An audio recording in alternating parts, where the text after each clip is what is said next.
During the time of the prophet Samuel, Israel was a nation under the guidance of prophets and judges, ultimately ruled by God.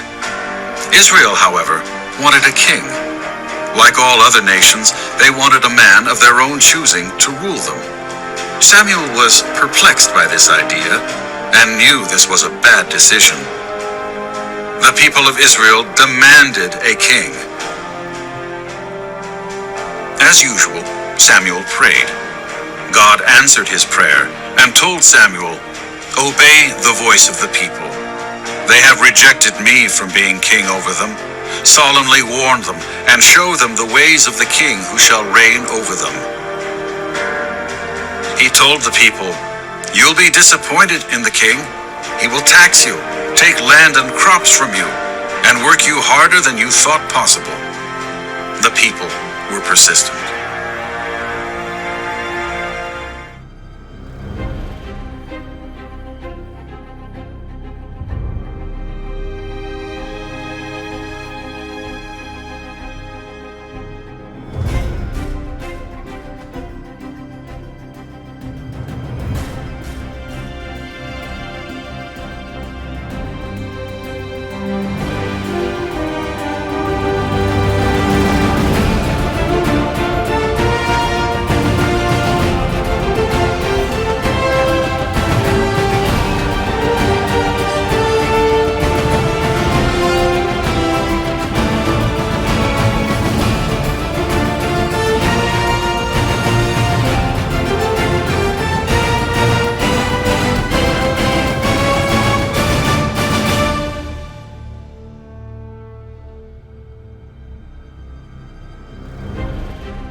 If I wanted to kill you, you know how quickly I could kill? You didn't wrestle me to the ground again. I was taught to kill in 30 seconds. I just take the fucking jugular and strike him like that and be gone.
The sheriff's office is at the door.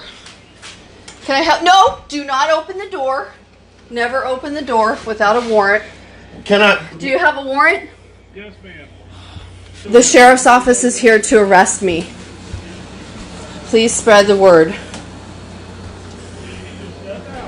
Okay, we can do this. Okay, we've done this before. Where's your warrant? Okay, I will show it to you coming outside. No, I'm sorry. We've done this before. Okay, ma'am, I just explained it to him. You need to come outside. I have a warrant for your arrest. If you do not come outside, I'm going to come inside and arrest you. The last time you did not show me the warrant. I'm asking you to show me the warrant. I promise you I will show you the warrant. You will not leave here until you see the warrant. No, I'm sorry. This happened exactly the same time last time, so I want to see the warrant. They're a United States Marshal. Okay? He says he's got a United States. Okay, and where's the warrant?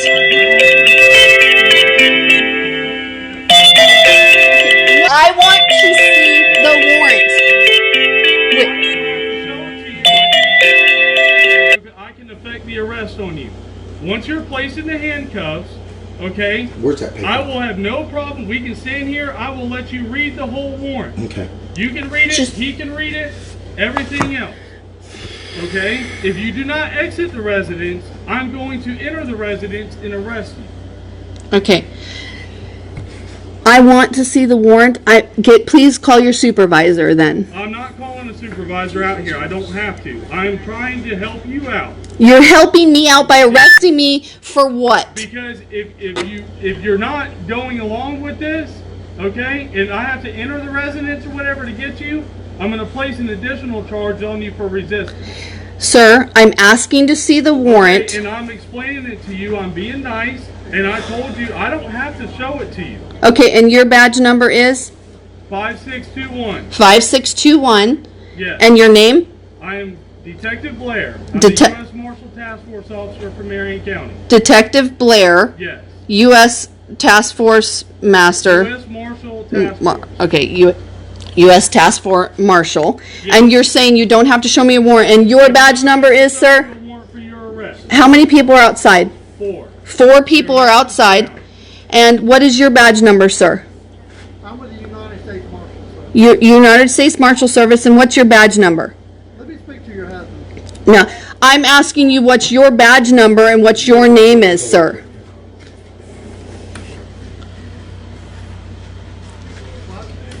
Bust the door.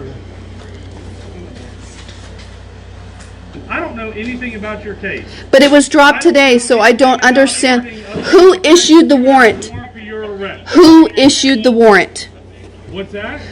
I went to court today. Yes. Everything was dropped. I have the documentation. Okay, and I'm I have asking. documentation that you have a warrant, a governor's warrant for your arrest from the state of Florida and also from the governor in Arizona. And I have both of them here. with Okay, me. but I have the documentation that said Okay, everything don't was tell me dismissed that today. I have them here with me. Okay, and I'm telling you I have the documentation where everything was dismissed. Can I? I'm trying, please listen to your fiance or husband. Okay, it will show the date. Exactly. Sir, I really need you to produce the warrant. Today. I really need you to produce the warrant or call your supervisor. I know you have a supervisor, even if I'm going to the... make entry into your house here in about 2 seconds. Okay. If you do not exit your residence. Okay. I'm additionally going to charge you with resisting. Okay, I'm not resisting arrest. I'm asking you to produce a warrant when I already have documentation that proves that it's all been dropped. You're talking over me and you're not listening to me. So I'm going to tell you right now, you have 2 options. Either you can come outside, Get me you some can water. go and explain this to a judge and everything else, okay? Or you can stay inside. I'm going to make entry into your residence and I'm going to arrest you and I'm going to charge you for an additional charge. Let's just say for a second that I come outside. You're going to show me the physical warrant with the actual sign from the governor. Yes, ma'am. Okay. And then I'm going to show you my documents, and then what's going to happen? Do my documents matter? No. My documents don't matter. For your arrest. They don't matter to me. My job is to place you under arrest. You can show your documents to the judge or your attorneys and everything else. They can work that out later. I have nothing to do with your case. I don't know anything about your case. So what I'm telling you is that I'm out here to place you under arrest for a warrant that you have. Yeah, Okay. for the fact that I was innocent. I don't know anything about your case, ma'am. I don't know if you're innocent or guilty or anything. That's not my. That's not. And what is the warrant for? What is it actually You for? have 8 counts. Eight- Of Arizona. 8 counts out of Arizona. Yes. And you're saying it's been signed by the governor of Arizona, Yes. Governor Doug Ducey, and you're saying it's been signed by the Florida governor, Yes, ma'am. and it was issued today. Yes, ma'am. And you can't tell me a time that it was issued.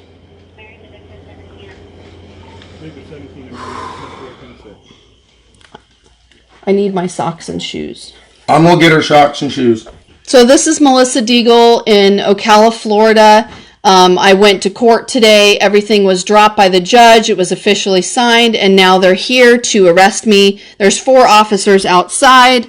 I do not understand why we must go through this over and over and over again when I am an innocent person. There's 4 affidavits online proving what the doctor has done to my children, and I am being maliciously pursued by the state of Arizona.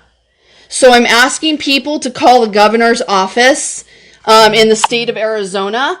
I do know that there's an amazing group of people online that will rally over the fact that medical freedom in America, when I just asked for a second opinion and a roundtable of doctors, led to the doctor medically kidnapping my children, and literally now I'm getting false arrests in a state I don't even live in anymore and haven't for 2 years. These arrests are from when my daughter had her feeding tube put in 6 years ago. And it's the medical doctor that did it. And we all know that I have over 20,000 documents online, and I've released multiple affidavits, and this is absolutely insane.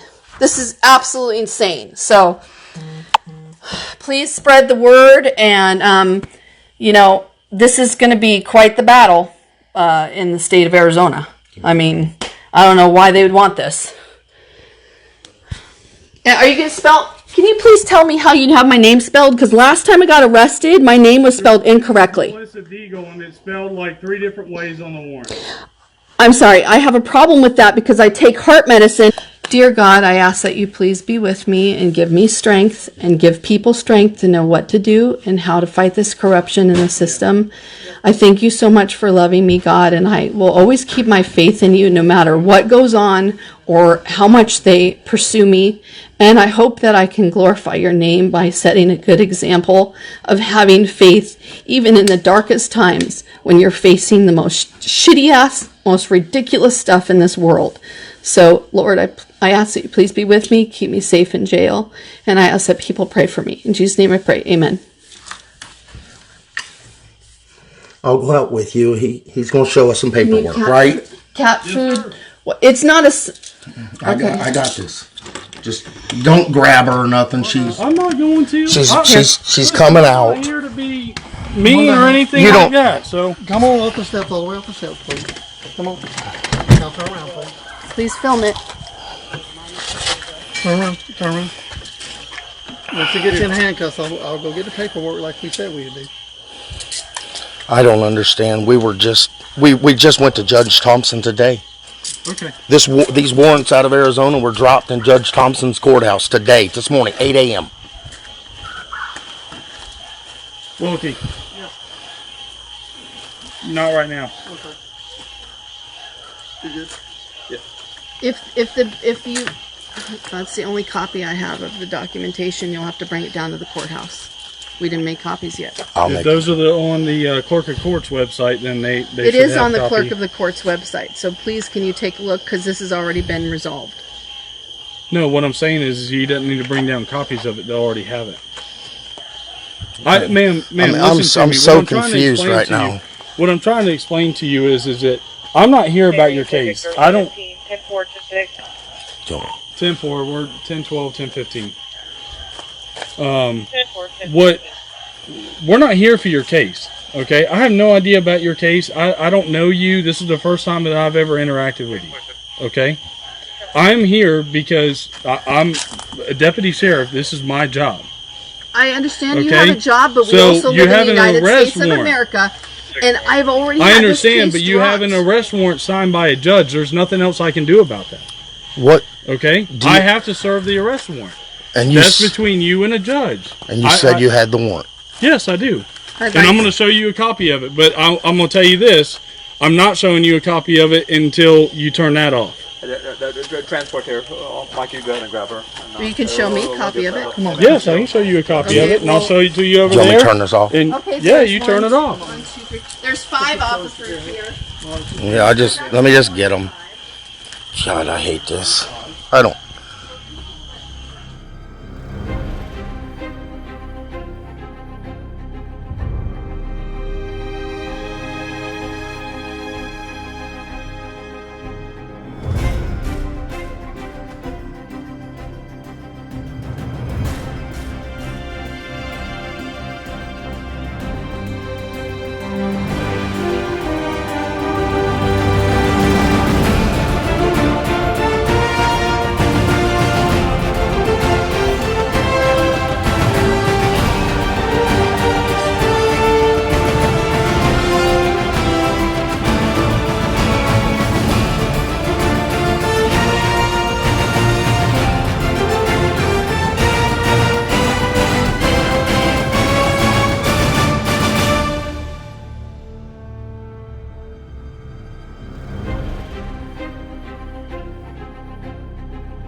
She is said to be part of the riot that breached the U.S. Capitol. In just the last 30 minutes, federal agents arrived outside the home of a Cleveland school staffer who resigned earlier today after tipsters connected her to photos taken from the Senate floor. Thanks for being with us this Friday night. I'm Sarah Schuckman. And I'm Laura Queso. Russ has the night off. 3 News is at the scene where the FBI is searching the home of 49-year-old Christine Priola. Let's get right to Andrew Horansky. He joins us live in Willoughby tonight. Hi, Drew. Good evening to you guys. Taking a live look at Priola's home, we can tell you that we believe she is still inside her home right now with her grown teen daughter. And you are correct, the FBI is here, as well as Willoughby police arriving here on scene about 30 minutes ago. We saw investigators here with evidence boxes, and right now we can tell you that we've seen them inside the garage just beyond the home there. All of this, of course, in connection to a story that we've been talking about all day that originated a few days ago at the Capitol. Cameras captured violence at the Capitol this week, and the FBI still needs help identifying those involved. While locally, one image has seemed to spark special interest, with online accusations saying this woman inside Senate chambers may be 49-year-old Christine Priola, an occupational therapist who resigned today.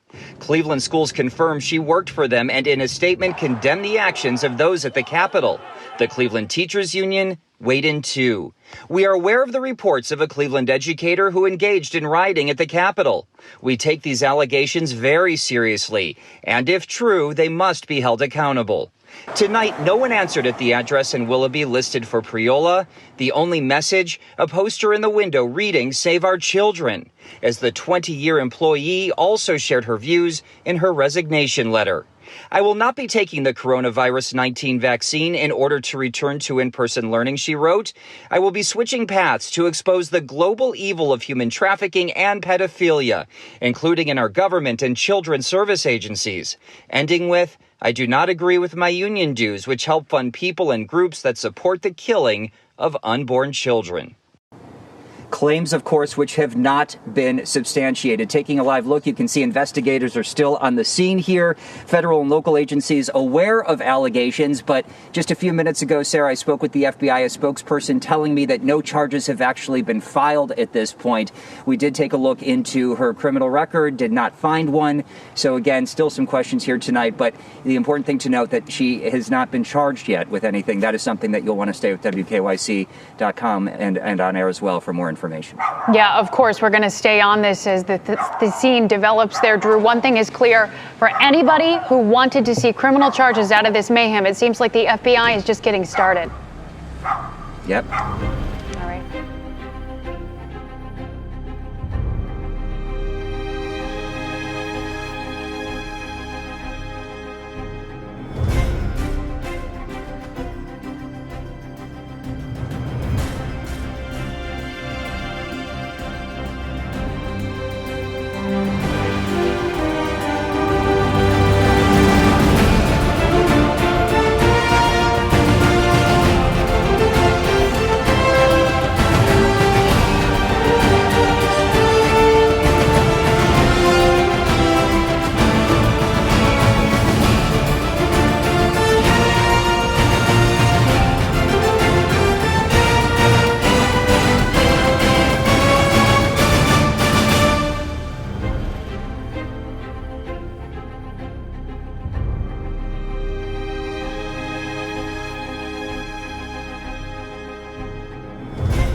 A new investigation takes a closer look at violence and accountability surrounding the U.S. Marshal Services.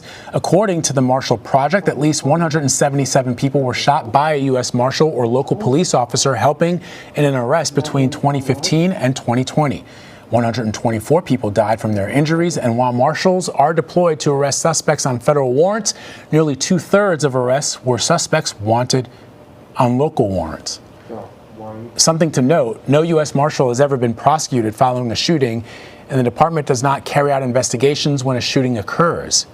As more marshals integrate with local police stations, many are asking if it's time for a reform within the department. Simon Weitzelbaum joins us now. Simone is a staff writer for the Marshall Project and is a co-author of the report. Simone, thanks so much for joining us. Sorry for messing up your name there as we came into the segment. But walk me through the difference in standards between Marshal Service agents and local officers and the impact it's had on policing and how it's carried out. Sure. U.S. Marshals are a federal agency. They work under Department of Justice. And those agents and officers don't follow standards that are very common now in big city policing. Standards such as wearing a body camera, deadly use of force. They're allowed to shoot at a moving vehicle. If a federal agent who works for the marshals or a local officer who's deputized to work with that agency feels that they're under threat, something called imminent danger, they are allowed to use force. A standard which big city police departments like in Chicago and the entire state of New Jersey is moving away from. So why are agents not held accountable in the same way that local officers are held? And how does this play a role in the conversations around police reform in the U.S. After the summer that we just all witnessed? Sure. So these agents work for the federal government, which means they answer to either the Justice Department or Congress. Congress is very slow and has not made major reforms in federal law enforcement for almost 2 decades. Same with DOJ. While DOJ goes in to investigate places like the New Orleans Police Department or the Baltimore Police Department, they rarely investigate their own, meaning the FBI or the U.S. Marshals. What made us interested in this story, we found the U.S. Marshals has grown tremendously and now works on the front line of policing, helping local police departments arrest suspects. So you know in your reporting that most agents work alongside police organizations. Why do so many police stations need the reinforcement of a federal agency? Well, we argue in the piece that they actually don't. We found that 1/3 of our shootings occurred in cities under 50,000. And again, 2/3 of those warrants were people wanted on local crimes. So what we found, this isn't happening in places like New York City or Chicago or Los Angeles. We're seeing the integration in small towns and small cities across the country, especially in places like Arizona. Arizona led our database in shootings. And has the task force outgrown the original purpose it was intended to serve? Actually, the intended purpose was to help local police department arrest suspects on violent crimes. What we did find, there are people being arrested for felonies, drug crimes, running away from halfway houses. Yes, there are also people arrested for murder and doing terrible things to people. However, we found that the numbers are growing, and they're also growing in small towns and small cities, which is really concerning. When it comes to police reform, it is the big cities that have the lawyers and the activists paying attention, not places in like rural Montana or rural Utah where we found these shootings were happening. There was, as you know, a significant call by activists to, quote, defund the police. It's something that President Biden has said he's not supportive of. If you were watching the confirmation hearings for Judge Merrick Garland to be the next Attorney General of the United States, he was asked about that by some senators during that hearing, and he sort of reiterated and echoed what President Biden has said. But using that language, defund the police, doesn't mean that just because President Biden says he's not for it, doesn't mean he is also not for some kind of reform of policing in America. What is your understanding of that? Well, defund the police is something about local policing. Should our local tax dollars be going to this issue? What I'm looking at in my piece is federal law enforcement. Billions of dollars are spent on the federal level in the criminal justice system. And it's something activists and lawyers aren't really examining. A lot of attention is being poured right now looking at big city policing on the local level, rightfully so. But I found egregious abuses, if you will, on the federal level, which gets little attention. And that's something only Congress can regulate, or DOJ, or President Biden can sign an executive order. These are things that aren't really being talked about yet. Why do you think, Simone, it's gone under the radar for so long? I think there's this idea that federal law enforcement is the gold standard here in this country. If you recall, after Ferguson or after atrocities in Baltimore and Chicago, people asked, they begged DOJ to come in and investigate that local police department, correct? Few people know that DOJ has its own arm, thousands of federal agents who police our country today, and the DOJ does not regulate its own. And I think people just don't know that. Was there a sense that we saw some of them in action during some of the protests, though? I mean, there were reports from this news organization and others of federal law enforcement activity in local jurisdictions. Right. So one of the cases didn't make it into print, but we did report it out, involved a U.S. Marshal in Portland shooting a protester in the head with a rubber bullet. What we found, it's called SOG, it's their Special Operations Group. It's the SWAT team, if you will. So under the Trump administration, they sent that group of U.S. Marshals to police the protests in Portland. And a deputy U.S. Marshal shot a protester in the head with a rubber bullet. That protester had raised a speaker, and that perhaps bothered that deputy U.S. Marshal. But we found in court papers, they argued back, hey, we're not trained to deal with protesters.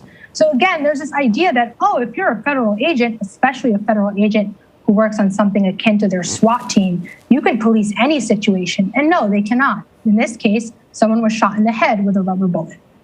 Simone Bichabon, thank you so much. Appreciate it. Well, CBS News has reached out to the Department of Justice for a statement regarding the U.S. Marshal Services. They have yet to respond to our requests.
Bye.